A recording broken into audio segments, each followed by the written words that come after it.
Você já reparou que alguns aviões alemães da Segunda Guerra Mundial têm muitas partes da fuselagem pintadas de amarelo? Os aviões de combate alemães eram muito variados e numerosos durante as fases iniciais e intermediárias da guerra. Com o enfraquecimento do Império, o número de aviões no ar diminuiu. Mas essa grande quantidade e variedade, além de que esses aviões eram usados em diferentes frentes com diferenças geográficas, fazia com que os aviões alemães tivessem variações em sua cor e, inclusive, muitas camuflagens. Por exemplo, foram fabricados mais de 34 mil cascos dos famosos Bf-109 Messerschmitt até o final do conflito. Claro que, entre essa grande quantidade de cascos, havia muitas variações em camuflagem e cor. Mas se olharmos bem para fotos coloridas da Segunda Guerra Mundial, veríamos um padrão estranho em alguns desses cascos. Por exemplo, veríamos cascos alemães ou até mesmo bombardeiros ou que, em vez de usar sua camuflagem padrão ou uma cor sólida completa, usavam uma cor amarela, mostarda, muito chamativa em várias partes da fuselagem. A posição da pintura amarela varia um pouco, mas geralmente nos cascos se pintava a parte superior do motor ou o capô, além de outras partes do avião. E se pensarmos bem, parece um pouco ilógico pintar seu avião de uma cor tão chamativa quanto o amarelo, já que os cascos inimigos poderiam ser vistos a quilômetros de distância. Hoje, neste analisaremos essa característica tão distinta dos caças alemães e responderemos a todas as suas dúvidas sobre essa estranha maneira de pintar os aviões de combate. Os primeiros caças alemães pintados desta maneira pertenciam ao esquadrão de caças Jagersbaden 26 e 54. Ambas as alas da Luftwaffe foram formadas perto do início da Segunda Guerra Mundial. Ambos os esquadrões de caças participaram em quase todas as batalhas importantes do conflito, inclusive o JG-20, e 6 participou na fase da Guerra de Brincadeira antes e no início da Segunda Guerra Mundial, e até o final do conflito lutaram incondicionalmente até a queda da Alemanha. Geralmente esses esquadrões usavam os Messerschmitt Bf-109 e os Focke-Wulf FW-190, caças realmente históricos e efetivos.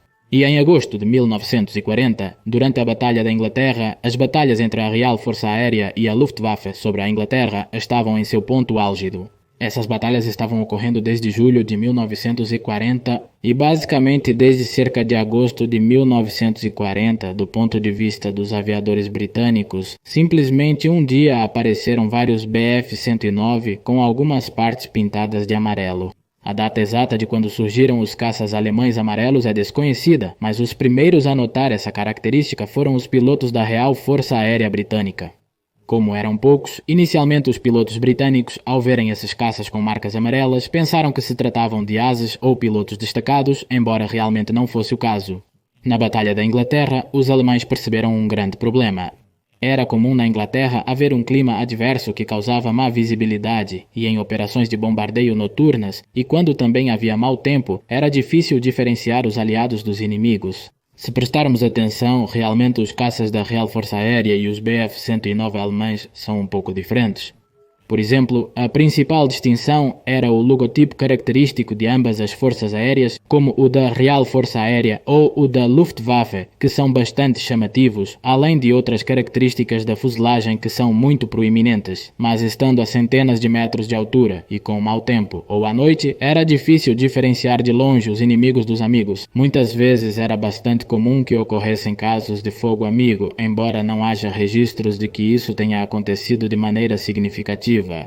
No entanto, acredita-se que era um problema real, tanto que motivou os alemães a abandonar a camuflagem e pintar partes de suas aeronaves de amarelo para poder diferenciar os aliados entre seus aliados. O fato de ser amarelo e não outra cor menos chamativa como a usada pelos aliados, que abordaremos um pouco mais adiante, fala da real preocupação com o fogo amigo entre os esquadrões da Luftwaffe e a necessidade de realmente diferenciar os lados nas grandes batalhas aéreas que ocorriam na Batalha da Inglaterra, já que o amarelo podia ser visto de muito longe e sem problemas.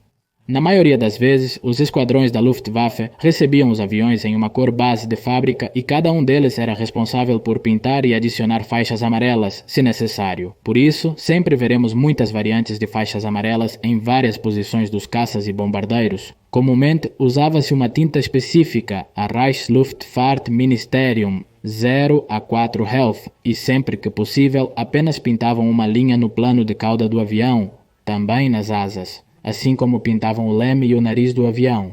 No decorrer do conflito, rapidamente estenderam a pintura para o capô do motor, fazendo com que toda a parte frontal dos caças fosse vista em um tom de amarelo mostarda.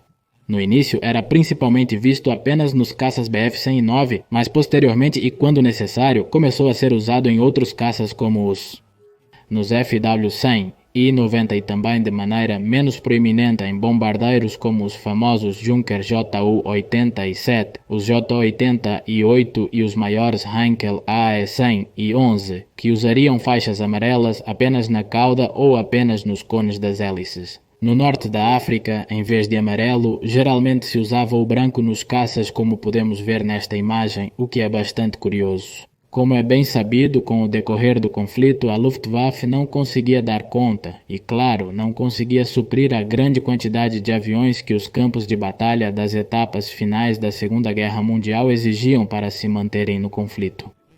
Por isso, nessas etapas finais era raro ver aviões com as chamativas marcas amarelas mostarda, já que simplesmente muitas vezes não se podiam dar ao luxo de esperar que pintassem os aviões desta cor. Também ocorriam casos muito raros onde os alemães usavam aviões capturados dos inimigos e nestes casos também os pintavam, mas desta vez de uma maneira muito mais extensa, pintando a parte inferior do avião e toda a cauda, além de, claro, adicionar as insígnias correspondentes à Luftwaffe, obviamente para evitar o fogo amigo, principalmente das defesas aéreas, já que era muito fácil confundir os aviões capturados com os aviões inimigos. Existem registros de muitos P-51 Mustang Spitfire britânicos que foram capturados e usados pela Luftwaffe e sem dúvida são um caso bastante curioso que poderia abordar em outro vídeo.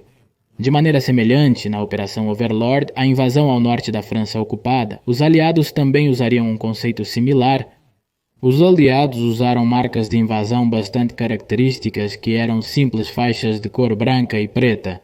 Estas serviam para diferenciar os bombardeiros e caças aliados dos alemães durante a invasão. Pensava-se que era muito importante, já que a magnitude do ataque o justificava. Os aliados iriam usar uma grande variedade de aviões e era importante diferenciar os lados. A magnitude do poder aéreo na invasão da França foi tal que se diz que para cada avião alemão havia 10 aviões aliados. Realmente, pintar os caças de amarelo não foi uma má estratégia, porque o camuflagem já começava a ser um pouco irrelevante nos campos de batalha daquela época e realmente quase erradicaram por completo os casos de baixas por fogo amigo. Era uma boa prática e sem dúvida deu-lhes uma pequena mas útil vantagem. Diga-me, o que você acha desta prática?